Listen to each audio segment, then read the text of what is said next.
भाभी प्लीज मेरा स्वेटर पहले बना दीजिए ना, ठंड आने वाली है और मुझे सुबह सुबह कॉलेज जाना होता है। बहुत हक से दिव्यांशी ने अपनी भाभी जागृति से कहा।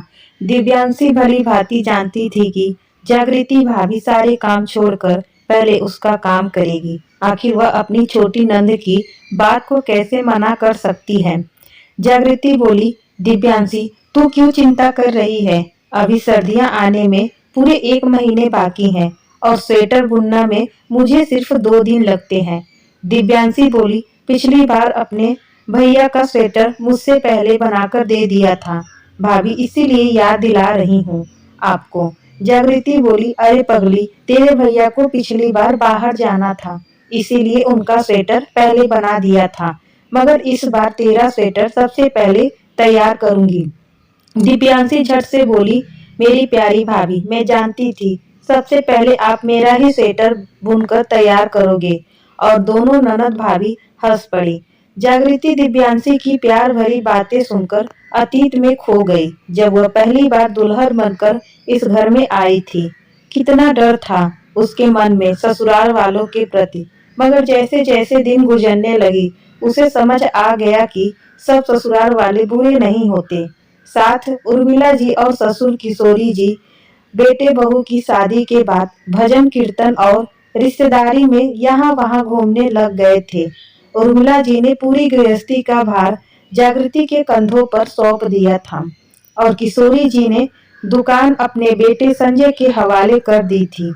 संजय पहले टेक्नीशियन का काम किया करता था, मगर किशोरी जी ने संजय को अपनी खुद की दुकान पर बैठा दिया और बोले, जब हमारा खुद का व्यवसाय है तो दूसरे की यहाँ नौकरी क्यों करना। मन मारकर संजय ने दुकान संभाल ली।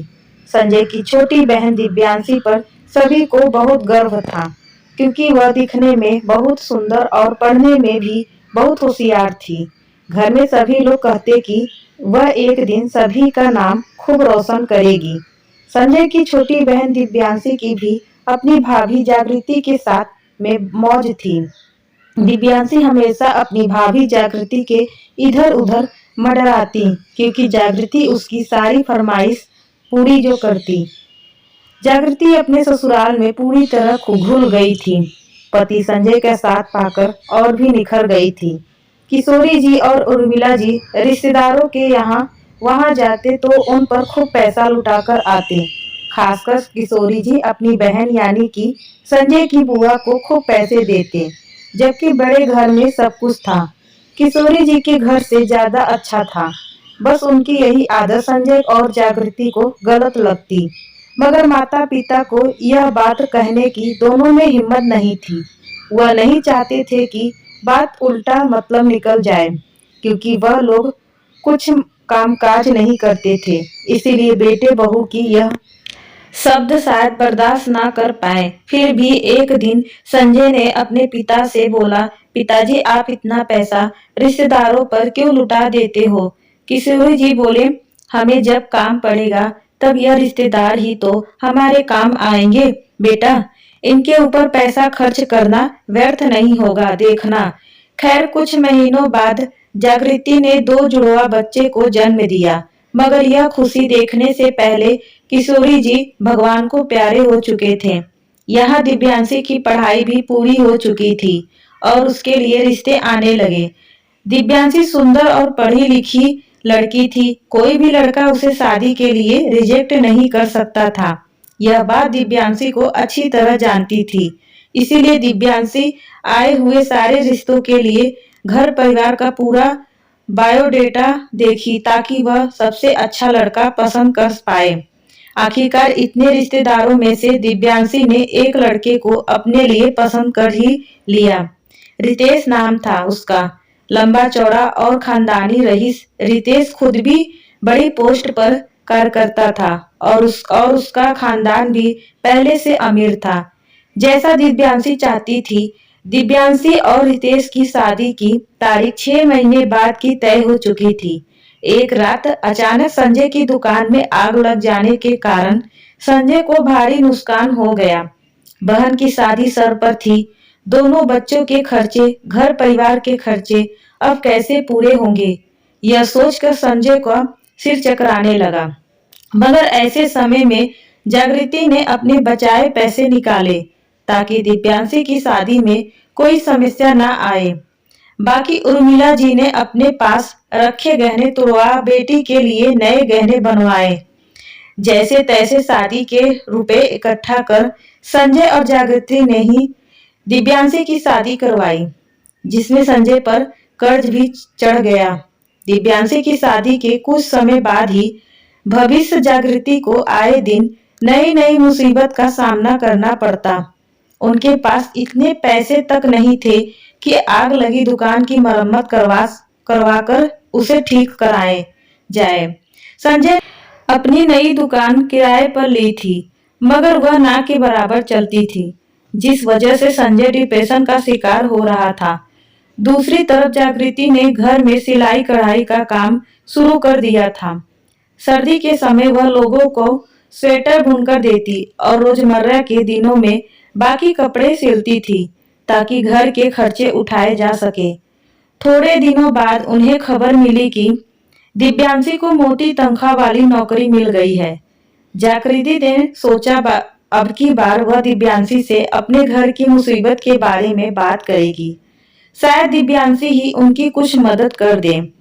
दिव्यांशी वैसे भी अमीर खानदान की बहू थी और अब इतनी बड़ी नौकरी भी लग गई है, तो हमारी थोड़ी सी मदद करने से तो कभी पीछे नहीं हटेगी। दिव्यांशी इस बार जब मायके आई तो जागृति ने उसे बताया कि वे लोग किस तरह से मुश्किल दौर से गुजर रहे हैं। संजय दुकान न चलने के कारण डिप्रेशन से गिर चुका है और वह किस तरह सिलाई कढ़ाई से घर का गुजारा कर रही है। दिव्यांशी ने अपनी भाभी के मुंह से यह सारी बातें सुनकर कोई प्रतिक्रिया नहीं थी और 2 दिन मायके रुकने के बाद वह अपनी कार से वापस अपने ससुराल लौट गई। वापस जाते हुए जब जागृति ने उसे पैसे से थोड़ी मदद करने को कहा तो वह बोली, भाभी मैं सोचकर बताऊंगी। उस दिन के बाद दिव्यांशी ने कभी मुड़कर इस घर की तरफ नहीं देखा और ना ही कभी फोन पर अपने भाई भाभी का हालचाल लेने पर तक की कोशिश की। जागृति को वह दिन याद आ गया कि कैसे उसने दिव्यांशी की शादी के लिए अपनी जमा की गई पाई पाई तक निकाल कर रख दी थी और यह सब बातें दिव्यांशी अच्छी तरीके से जानती भी थी। दिव्यांशी के फरमाइश जागृति सबसे पहले पूरी करती थी, मगर अब दिव्यांशी का रवैया बहुत बदल चुका था। नई दुकान न चलने के कारण संजय निरंतर डिप्रेशन में चला जा रहा था, जिस वजह से अब उसकी तबीयत खराब रहने लगी थी और दुकान बंद करने की नौबत आ गई। संजय की मानसिक स्थिति निरंतर खराब होती चली जा रही थी।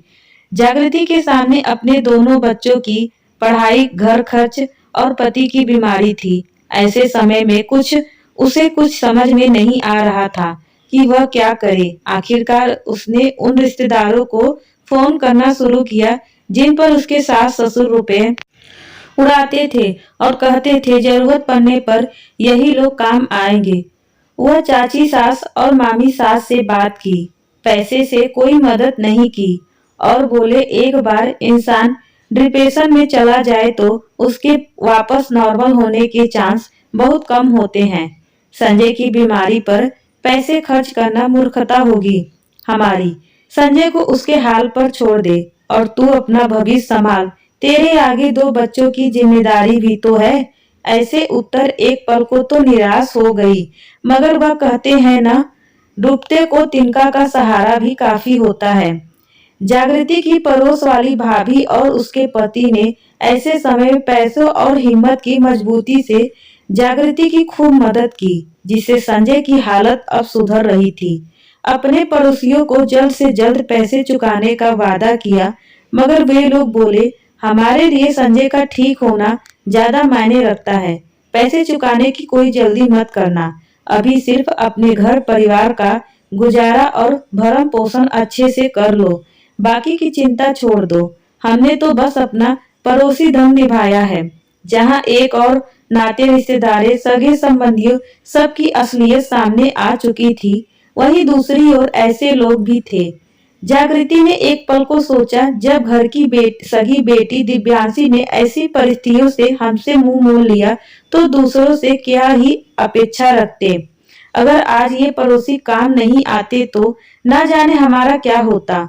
अब संजय एकदम ठीक हो चुका था और उसने नौकरी की तलाश शुरू कर दी थी और वह जगह नौकरी ढूंढने के लिए बाद से स्कूल में गार्ड की नौकरी मिली, जहां से पूरे दिन गेट पर खड़े होकर चौकीदारी करनी थी। उसने घर जाकर जागृति को इस नौकरी के बारे में बताया तो एक पल को जागृति को धक्का लगा। किसके पति को अब गार्ड की नौकरी करनी पड़ेगी, मगर मरता क्या ना करता, कुछ न कुछ होने से कुछ तो हो ही है। यह सोचकर जागृति ने भी संजय को यह नौकरी करने से रोकी नहीं। एक दिन संजय की बुआ सास का फोन संजय के पास आया कि उनका बेटा अभिषेक 1 महीने के लिए उनके घर रहने आएगा, क्योंकि उसकी यह पहली जॉब है और अभी जल्दबाजी में कहीं कमरा लेना उसके लिए संभव नहीं हो पाएगा। जब संजय ने यह बात जागृति को बताई तो जागृति बोली, बस बहुत हुआ संजय, हम अपने घर का खर्चा जैसे तैसे पूरा कर रहे हैं, ऐसे में हम अभिषेक की कहां से मदद कर पाएंगे। जिन लोगों ने हमारे खराब समय में हमारी बिल्कुल भी मदद नहीं की, आज उन्हें हमसे मदद मांगने की व्यक्ति भर भी शर्म नहीं आ रही। कुछ देर बाद अभिषेक उनके घर आ जाता है।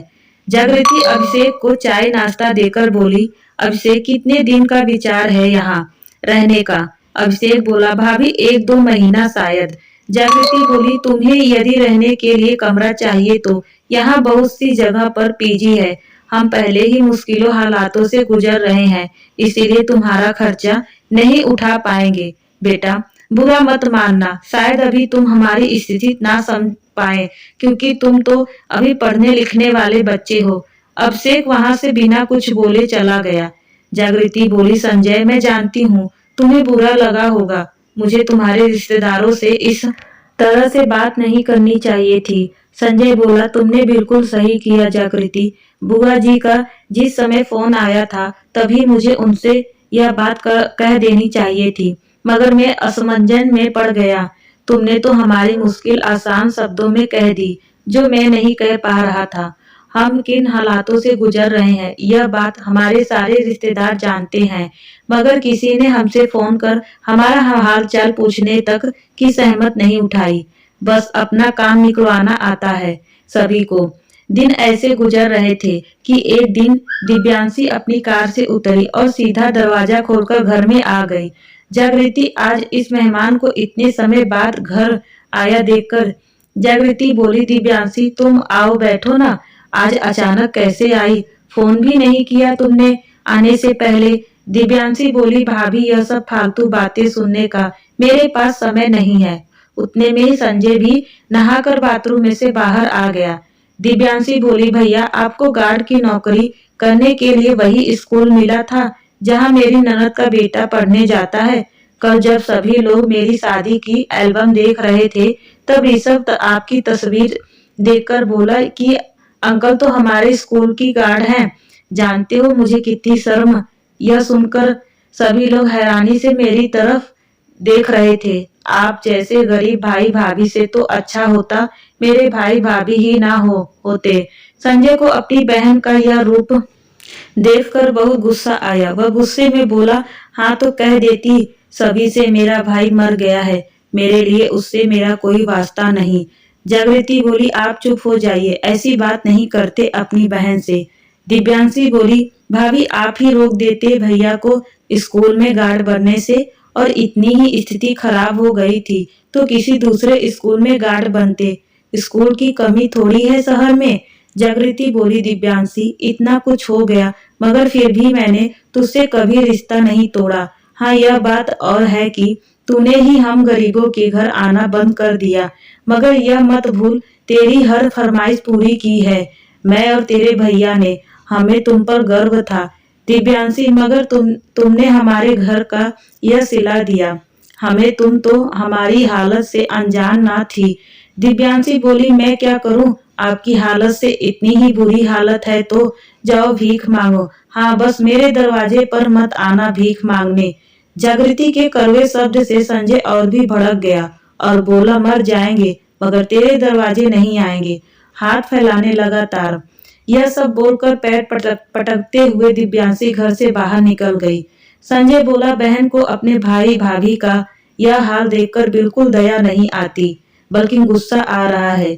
हमारा यह हाल उसी की वजह से तो हुआ है। उसे तो बस उसकी इज्जत की परवाह है।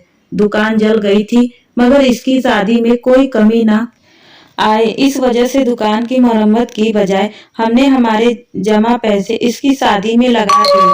मगर जब इसे पता चला कि हमारा हाल गरीबों वाला हो गया है तो 1 रुपए की मदद तो छोड़ो, इसने तो हमसे रिश्ता ही तोड़ दिया। जागृति, तुमने मुझे डिप्रेशन से निकाला। तुमने मेरे गार्ड बनने पर भी मुझे नीचा नहीं समझा, मगर आज मेरी बहन ने तुम्हारे सामने मेरी इज्जत की बिल्कुल परवाह नहीं की। जागृति बोली, पड़ोस वाले भैया बता रहे थे उनकी कंपनी में एक टेक्नीशियन की जरूरत है। संजय, तुम दुकान पर बैठने से पहले टेक्नीशियन का काम अच्छा करते थे। जाओ और वहां आज इंटरव्यू दो। अगर तुम्हें यह नौकरी मिल गई तो हमारे दुख के दिन दूर हो जाएंगे और तुम्हें अपनी रूठी हुई बहन भी वापस मिल जाएगी।